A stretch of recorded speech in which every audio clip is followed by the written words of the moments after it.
Pinagchichismisan ka ba sa opisina nyo? Mahirap talaga kapag ganon.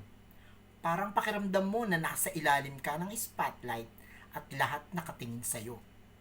Kapag ganon ang nararamdaman mo, pwede mong gawin to. Una, huwag kang magpakita ng emosyon sa harap nila.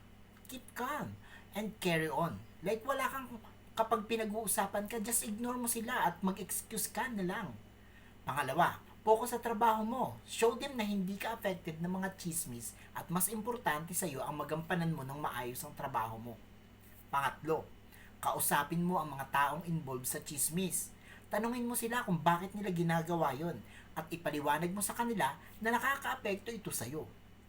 Lastly, kung sobra na ang lahat at pakiramdam mo, hindi mo na kayang hawakan mag-isa, sabihin mo sa HR o sa supervisor mo.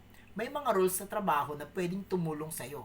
Huwag kang mawala ng confidence. Kaibigan, you got this. Pero sadyang nasa iyo ang problema, ay Diyos mio. Mag-resign ka na lang kung sadyang pasaway ka.